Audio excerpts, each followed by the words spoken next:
Bonjour et bienvenue sur le plateau d'Europarl TV pour ce nouveau numéro de 7 jours en Europe.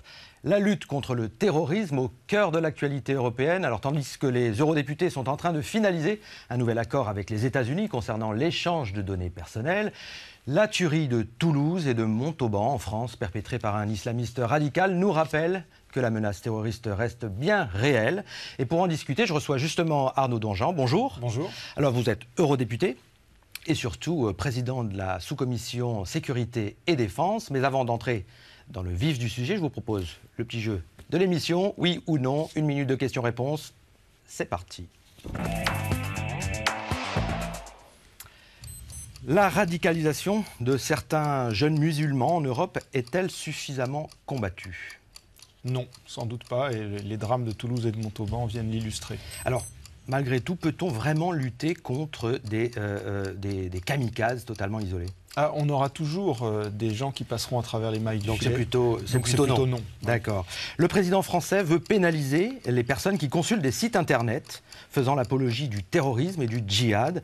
Est-ce que c'est vraiment compatible avec nos valeurs fondamentales européennes ? Oui. Fermer les frontières justement de l'Union ou condamner les personnes qui vont s'entraîner dans des camps en Afghanistan ou ailleurs, là aussi, est-ce que c'est vraiment faisable ? Oui, compliqué, mais oui. Est-ce qu'il y a urgence ? Ah oui. D'accord. Sur le front afghan, le retrait des troupes françaises a commencé. Le retrait final doit-il s'accélérer avant 2014 ? Il va s'accélérer de toute façon puisque le président de la République a fixé 2013, donc oui. Voilà, c'était la dernière question et là ça passe très très vite. Merci Arnaud Danjean d'avoir joué le jeu. Mais tout de suite, avant de passer à la conversation que nous aurons tout à l'heure sur le terrorisme, je vous propose d'écouter le petit résumé de l'actualité présenté cette semaine par Julie Martin. Mardi, les eurodéputés spécialisés en liberté civile ont finalement dit oui à l'accord conclu entre l'Europe et les États-Unis concernant le transfert de données personnelles des passagers aériens aux États-Unis. Ils n'ont pas suivi la rapporteure Sophia in 't Veld, selon laquelle le niveau minimum de protection des données personnelles ne serait pas respecté. Objectif recherché par les Américains, la lutte contre le terrorisme, bien sûr. Martin Schulz, nouveau président de l'Assemblée parlementaire de l'Union pour la Méditerranée. L'Assemblée a réuni ce week-end au Maroc 25 eurodéputés et des représentants des parlements de 16 pays du contour méditerranéen et du Proche-Orient. Les Européens y ont appelé à l'urgence d'une solution politique pour la Syrie, une nouvelle chance pour relancer l'Union pour la Méditerranée après le printemps arabe. Point d'orgue de cette semaine, la mini-session de Bruxelles. Les progrès de la Turquie et de 3 anciens pays d'ex-Yougoslavie ont été passés au crible par les députés en débat mercredi. À quelques mois de la présidence chypriote, les Turcs ne reçoivent pas une bonne note concernant leur politique de voisinage. Les Européens déplorent la menace d'Ankara de geler ses relations avec l'Union si aucune solution à la question chypriote n'était trouvée d'ici là. En qualité de pays candidat, la Turquie devrait pourtant s'engager sur la voie de relations sereines avec l'Union et tous ses États membres, disent les eurodéputés. Et pour terminer, le vote attendu de la semaine, le Parlement devait placer jeudi les produits dérivés sous haute surveillance dans l'Union. Ces instruments financiers complexes sont accusés d'avoir déclenché la crise. Objectif, les rendre plus sûrs et transparents. Alors la question du terrorisme s'invite de nouveau sur la scène européenne avec fracas. Là-dessus, la France a déjà, et le président français a déjà fait des propositions nationales. Est-ce que l'on a est-ce qu'il y a des possibilités de lutter plus efficacement encore au niveau européen ? La coordination peut toujours être renforcée, elle existe déjà, elle se fait essentiellement de service à service. Vous savez qu'il y a des organismes européens aussi qui centralisent, qui collecte, j'allais dire, et qui synthétise, mais plutôt en termes d'analyse de la menace. On a le centre de situation, on a un coordinateur de la lutte antiterroriste, M. de Kerkhoff, qui vient souvent d'ailleurs nous briefer au Parlement européen sur l'avancée des travaux. Donc oui, bien sûr, on peut toujours améliorer les choses. Ce qui est très important, et c'est là-dessus essentiellement que le Parlement légifère et a un rôle prédominant, c'est concilier les arsenaux juridiques qui se mettent en place et qu'il faut renforcer et qu'il faut affiner, ce qu'a montré le drame de Toulouse, avec le respect des libertés publiques et des libertés individuelles. C'est ça qui fait la force d'un dispositif antiterroriste. Alors c'est tout un problème, l'accès à Internet sur les sites fondamentalistes, etc. Rendre pénalement responsables les utilisateurs, ceux qui regardent. Alors, c'est un peu problématique. Un journaliste qui va regarder pour s'informer, un chercheur qui a besoin. J'ai entendu ces objections. Évidemment, il ne s'agit pas de pénaliser quelqu'un qui viendrait dans le cadre de ses activités professionnelles, d'observation, d'analyse, consulter. Mais il y a tout le volet interactif de ces sites. Et c'est là où il y a une vraie faille. Le volet interactif, c'est-à-dire le moment où les utilisateurs ne se contentent pas d'aller visionner des vidéos, des messages, mais entrent en contact, chatent et entrent en contact. Et on voit que les filières de recrutement passent aussi par cette interactivité sur les sites qui font l'apologie du terrorisme. Donc je pense qu'il y a d'abord un certain nombre de sites qui font l'apologie du terrorisme qui peuvent être sanctionnés en tant que tels. Et puis ensuite les utilisateurs actifs. C'est pas simple, je vous le concède, mais c'est quand même nécessaire. Alors une question sur les droits fondamentaux. Une autre question d'actualité. Le Mali, coup d'État. Le Mali est un immense pays, on le sait, terreau du fondamentalisme et notamment de l'AQMI, Al-Qaïda au Sahel. Vous avez immédiatement réagi et vous êtes un petit peu agacé contre Catherine Ashton. Oui, enfin pas contre Mme Ashton à titre personnel, mais contre l'inertie de l'Union européenne et particulièrement de sa composante politique extérieure et de sécurité, puisque ça fait plus d'un an maintenant, le 21 mars 2011, que le Conseil européen a adopté une stratégie pour le Sahel. Stratégie qui comporte deux volets. Un volet, j'allais dire, classique de développement, parce que ces pays en ont effectivement besoin, et un volet plus audacieux sur la sécurité. Il ne s'agit pas d'envoyer des militaires européens sur place, il s'agit d'aider les forces de sécurité maliennes, nigériennes, mauritaniennes à se structurer, à s'équiper, à contrôler leurs frontières, à mener des processus judiciaires performants, bref, à développer un vrai arsenal de lutte contre le terrorisme et la criminalité organisée qui sévissent dans cette région. Un an après, la mise en œuvre de cette stratégie, je ne dirais pas qu'elle est totalement au point mort, mais les résultats sont d'une modestie extrême et excessive au regard des enjeux dont on a vu effectivement au Mali qu'ils s'imposaient à nous de façon très très urgente. À qui la faute ? Une forme d'attentisme bureaucratique, si vous me permettez la formule. C'est vrai que la Commission européenne, notamment, mais aussi le service d'action extérieure, qui est tout jeune, n'ont pas l'habitude de mettre en œuvre ce type de stratégie très globale. On s'est replié sur les instruments classique. On fait ce qu'on sait faire, c'est-à-dire du développement, débloquer des aides financières, développer de l'aide humanitaire, développer de l'aide alimentaire, de l'aide sanitaire. Ça, on sait faire, on sait dans les clous. Donc les programmes suivent leur cours. Dès qu'on fait du sécuritaire... L'Europe de la défense est en panne, clairement.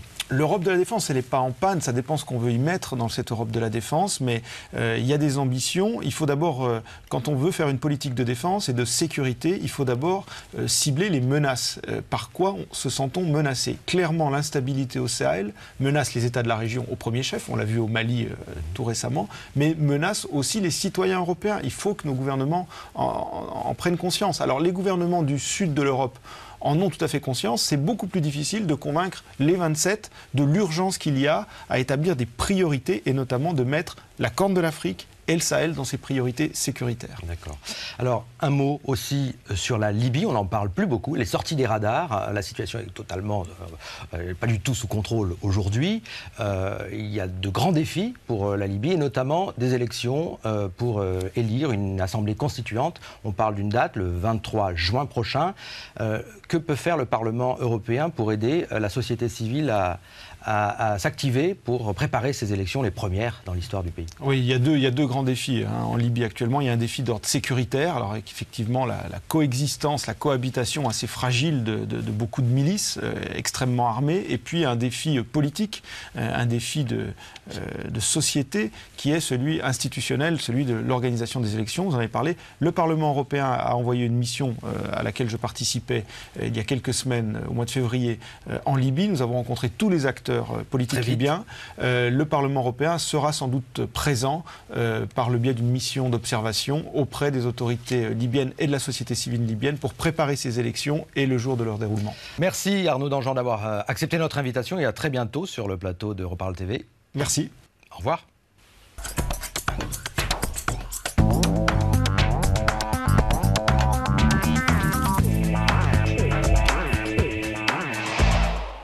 L'amour ne connaît pas de frontières, dit-on souvent. Ce n'est pas toujours vrai. Loin de là, en cas de divorce dans l'union, les enfants issus de couples transnationaux se retrouvent parfois mêlés à des situations totalement kafkaïennes.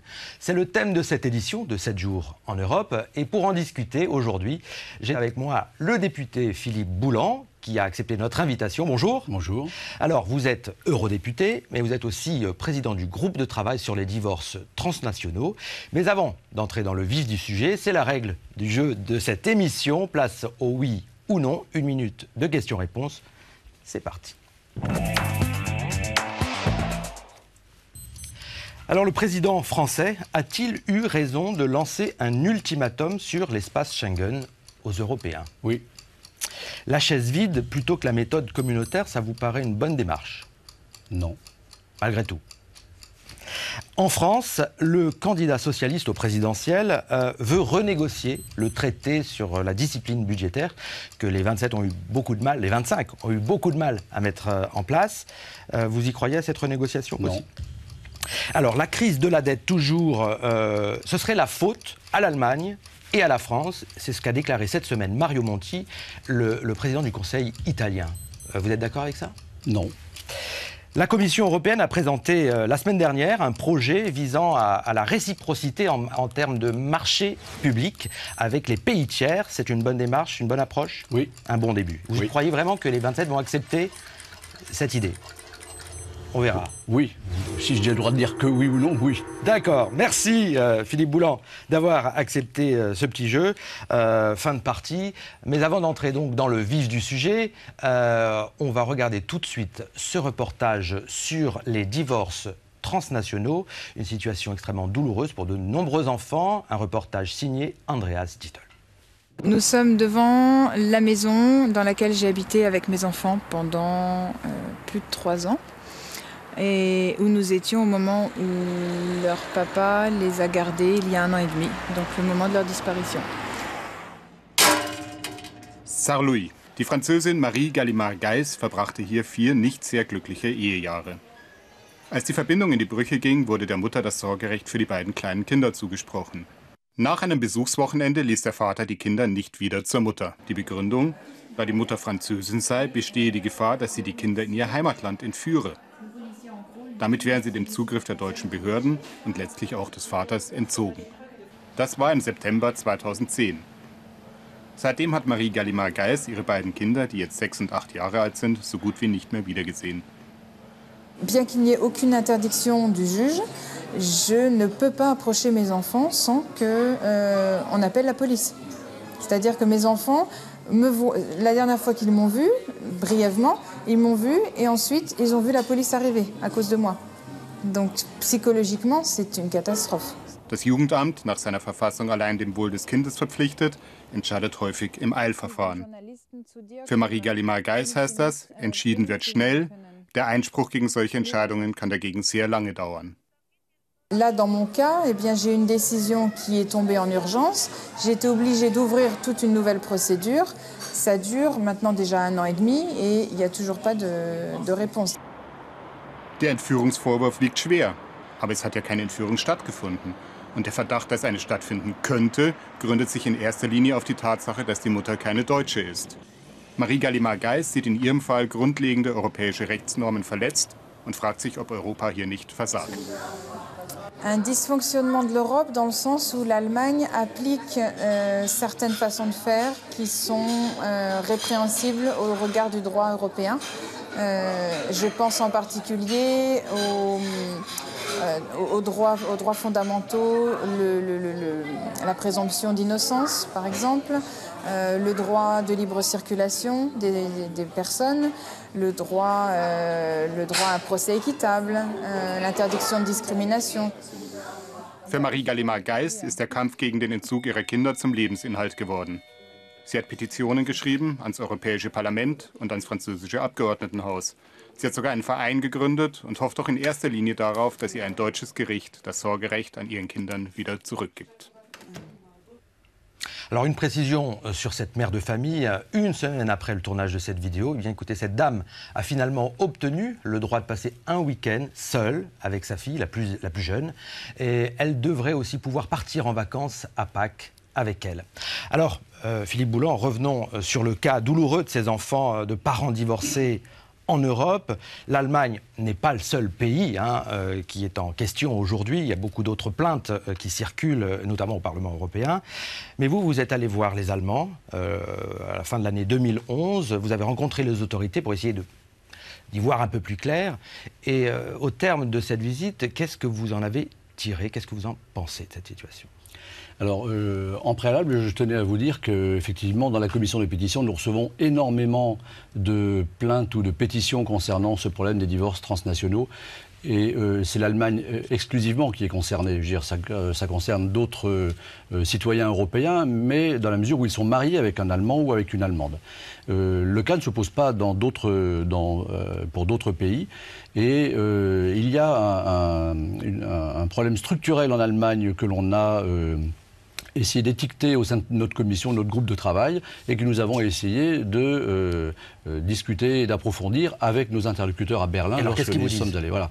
Donc nous avons rencontré des représentants du Jugendamt, c'est cet organisme pour la jeunesse propre à l'Allemagne, qui est en fait un organisme de conseil et d'application des décisions du juge dans les cas de divorce transfrontaliers. On a rencontré donc des représentants du Jugendamt, de la commission des pétitions, du Bundestag, des députés, des juges, des avocats. Voilà, nous avons eu un panel assez intéressant.